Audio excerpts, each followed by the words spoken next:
उनकी स्थिति आपकी पत्रिका में कैसी है, कहीं वह वृद्धावस्था के तो नहीं विराजमान है, आपकी पत्रिका में भाग्यहीन योग तो नहीं बना हुआ है, काल सर्प योग तो नहीं बना हुआ है, सूर्य ग्रहण या चंद्रमा का ग्रहण तो नहीं बना हुआ है। उनका तमाम ग्रहों का विवेचन करना है।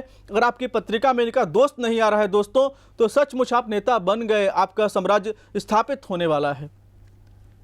आपको और एक चीज समझाना चाहता हूं, अगर आपको सूर्य के प्रभाव से गद्दी प्राप्त हो गई है, मंगल के प्रभाव से आपको सफलता अर्जित हो गई है, बुध के प्रभाव से आप अच्छे वक्ता बन चुके हैं, तो आपके द्वारा कभी भी अन्याय नहीं होना चाहिए दोस्तों। क्योंकि जिस पद को आपने प्राप्त किया है, धर्म के लिए आपने इस पद को प्राप्त किया है, उस धर्म की गद्दी पर बैठ के अगर आप अधर्म का संचार करते हैं तो आपके जीवन में मुश्किलों का योग बन जाता है। हमने देखा है, हजारों बार देखा है कि कहीं ना कहीं से राहु पाप कर्तरी योग बना देते हैं, शनि चांडाल योग बना करके व्यक्ति के जीवन में घात योग बना देते हैं। घात अनंत प्रकार का होता है दोस्तों। कई बार देखते हैं कि व्यक्ति के जीवन में घात योग बन जाता है, वह रोग के कारण बन सकता है, व्याधि के कारण बन सकता है, या कोई न कोई ऐसी दुर्घटना के कारण बन जाता है। तो दोस्तों, आज जितने हमारे दर्शक हमें सुन रहे हैं जो नेता बनना चाहते हैं, अपने जीवन में नीतिवान जीवन आपको जीना है, धर्मज्ञवान जीवन आपको जीना है। अगर आपने नीतिवान जीवन जीने का संकल्प ले लिया है, धर्म के मार्ग पर अपने चलने का प्रयत्न कर लिया है, तो आज ही संकल्प करिए कि आप इस जो पद का कभी दुरुपयोग नहीं करेंगे। जो आपके ग्रह हैं अच्छी सूचना आपको दे रहे हैं, सचमुच अपने मार्ग पर निकल जाइए, अपने कार्य पर लग जाइए। आपके जो ग्रह हैं आपको सफलता जरूर दिलाएंगे, इसमें संदेह की बात नहीं है। जी बिल्कुल। तो जैसा आचार्य जी ने कहा कि अगर राजनेता आप बनना चाहते हैं, राजनेता के क्षेत्र में आप अपने आप को सफल इंसान एक साबित करना चाहते हैं, तो 3 ग्रहों की स्थिति मजबूत होना अनिवार्य है, सूर्य, मंगल और साथ ही बुध की स्थिति।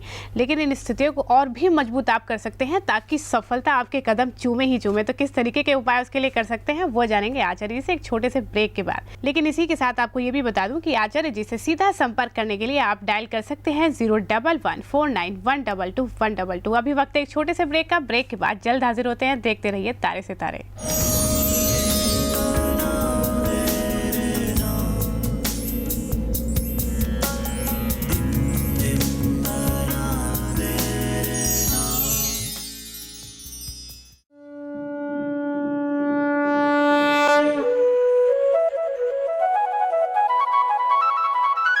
ईस कृपा बिन गुरु नहीं, गुरु बिन न ज्ञान,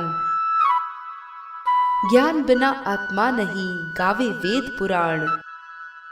सभी धर्मों का सार है कि जब किसी धर्म का पुण्य उदित होता है तो व्यक्ति को धन मिलता है, पुण्य और अधिक होता है तो धन के साथ साथ यश मिलता है। जब महापुण्य होता है तो ईश्वर की कृपा होती है और किसी गुरु या संत का आगमन इस ब्रह्मांड में होता है। और जब संत या गुरु की कृपा होती है तो व्यक्ति की जीवन की सभी समस्याओं का अंत होते हुए भगवान की प्राप्ति होती है। ऐसे ही हमारे अंधकारमय जीवन में प्रकाश करने के लिए ईश्वर की कृपा से एक संत, दार्शनिक, मार्गदर्शक, गुरु आचार्य विनोद जी उपस्थित है।